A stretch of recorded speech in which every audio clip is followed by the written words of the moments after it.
শোভাযাত্রার মধ্য দিয়ে আমরা নির্বাচনী এলাকার ভোটারদের কাছে, জনগণের কাছে মেসেজ দিতে চাই যে আমরা একটি নতুন বাংলাদেশ গড়তে চাই। সেই বাংলাদেশ গড়ার জন্য স্বাধীনতার 54 বছরে যারা দেশ শাসন করেছেন, অনেক দল, অনেক মার্কার নির্বাচন আমরা দেখেছি, আমাদেরই ভাই বন্ধুরা সেই সব দলে ভোট করেছেন, নির্বাচন করেছেন। কি বলেন? আমরা নৌকা মার্কা দেখেছি, আমরা লাঙ্গল দেখেছি, আমরা ধানের শীষ দেখেছি। 54 বছরের প্রত্যেকটি শাসনে রাষ্ট্রে দুর্নীতি হয়েছে, সন্ত্রাস হয়েছে, ভিন্নমতকে দমন করা হয়েছে, লুটপাট হয়েছে, ক্ষুধা, দারিদ্র, অন্ন, বস্ত্র, বাসস্থানের সমস্যার সমাধান হয়নি।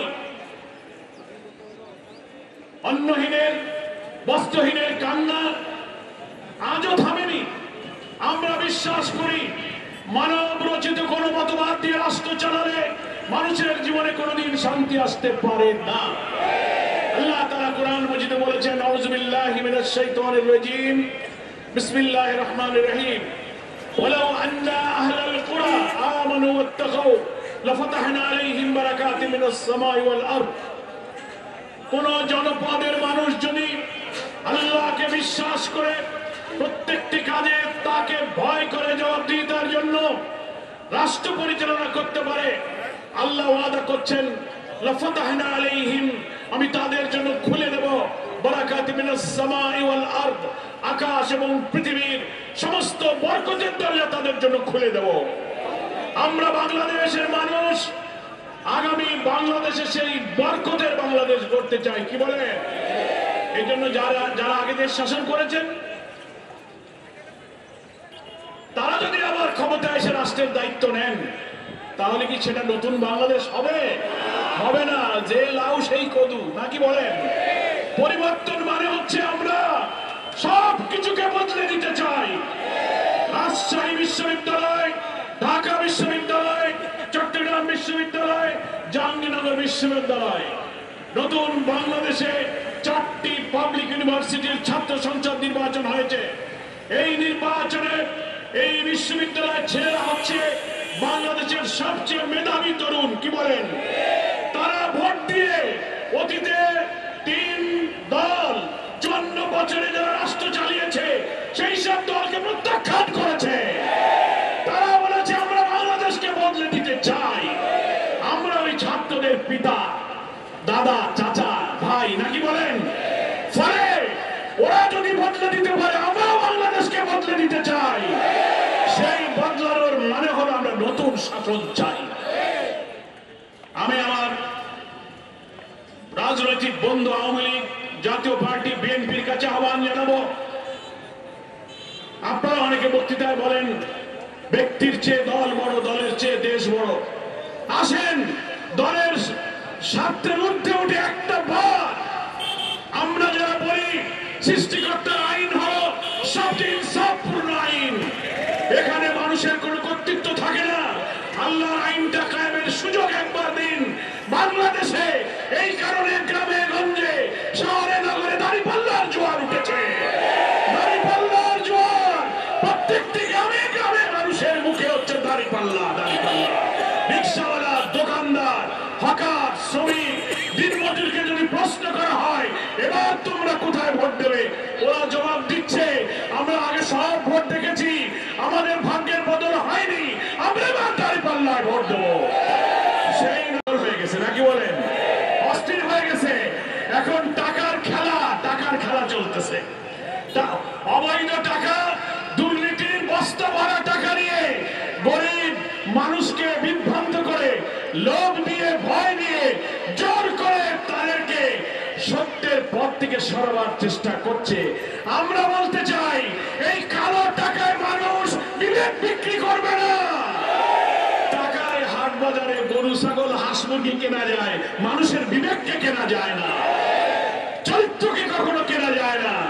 আমি ডুবুরিয়া, ফুলতলা, বটিয়াঘাটা, খুলনার চারিদিকের বিবেকবান মানুষকে বলবো, যারা কালো টাকায় আপনাকে বিরিয়ানির প্যাকেট দেবে, টাকার বান্ডিল দিয়ে দলে টানতে চেষ্টা করবে, বুঝবেন এদের অসৎ উদ্দেশ্য আছে। আমরা তো পত্রিকার অনলাইনে দেখতে দেখতে পাচ্ছি সেই দলের লোকেরাই বক্তৃতা করে বলছে মনোনয়ন আনার জন্য 100 কোটি টাকা খরচ হয়েছে। কি শুনছেন না? এবং সেই দলের লোকেরাই বলছে 100 কোটি টাকা দিয়ে একজন মনোনয়ন আনছেন, জিতে যাওয়ার পরে 1000 কোটি টাকা আগে উঠাবে। তো আপনারা কি এই কারণে দুর্নীতির সুযোগ কি দেবেন? প্রশ্ন আসে না। এই জন্য আমার বন্ধুদের বলি, টাকা পয়সা করে এতিমখানা মসজিদ মাদ্রাসা দান করে দেন, ভোট কেনার জন্য টাকা খরচ করার দরকার নাই। হিন্দু ভাইরা আমার, খুলনা, ডুমুরিয়া, ফুলতলা, বটিয়াঘাটা, দাকব শহর, দৌলতপুর, খালিশপুর, আলমঘাটা অসংখ্য হাজার হাজার লক্ষ লক্ষ হিন্দু ভাইরা আমার আছেন। এবার হিন্দু ভাইরাও জেগে উঠেছে দাঁড়িপাল্লার স্লোগান নিয়ে। তারা বুঝেছে মানুষের আইন দেখেছি, সৃষ্টিকর্তার আইন, আর চরিত্রবান নেতা আসলেই হিন্দুরা বলছে আমরা সবচেয়ে নিরাপদ থাকবো। কি বলেন? আপনারা আমাদের সাথে থাকুন, বিপদে আপদে দুঃখে আমরা আপনাদের পাশে থাকবো ইনশাআল্লাহ। যারা ডিসিআর কেটেছে, ঘের দখল করেছে, বাড়ি দখল করেছে, মন্দির ভেঙেছে, তারা হচ্ছে ওই সব দলের লোক যাদেরকে আপনারা অতীতে ভোট দিয়েছেন। এবার আপনারা দাঁড়িপাল্লায় ভোট দিয়ে দেখুন, সবচেয়ে নিরাপদ শান্তিতে আপনারা বসবাস করতে পারবেন ইনশাআল্লাহ। আমার প্রিয় ভাইরা, প্রশাসনকে আমি নিরপেক্ষ থাকতে বলবো। এই খুলনার প্রত্যেক থানার যারা ওসি আছেন, এসপি আছেন, ডিআইজি আছেন, জেলা প্রশাসন আছেন, সেনাবাহিনীর কমান্ডিং অফিসার যারা আছেন, আগামী নির্বাচন স্বচ্ছ নিরপেক্ষ করার জন্য আমরা সরকারের কাছে ব্যাপকভাবে দাবি করেছি। ইলেকশন কমিশনে আমরা অনেক পরামর্শ দিয়ে এসেছি।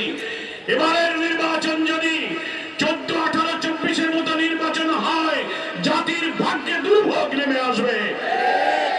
ভোট কেন্দ্রগুলো পাহারা দেবেন, ভোটারদের জন্য ভয় ভীতি, কালো টাকা দিয়ে প্রচন্ড চাপ সৃষ্টি করে না হয়, প্রত্যেক দল এবং প্রার্থী সমান সুযোগ দিয়ে যেন নির্বাচনী কাজ করতে পারে।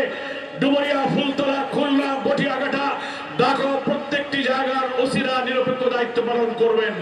তা না হলে মনে রাখবেন, আগে যারা দলের পক্ষে কাজ করেছে সেই ওসি, পুলিশ, এসপিরা সব পালিয়ে গেছে।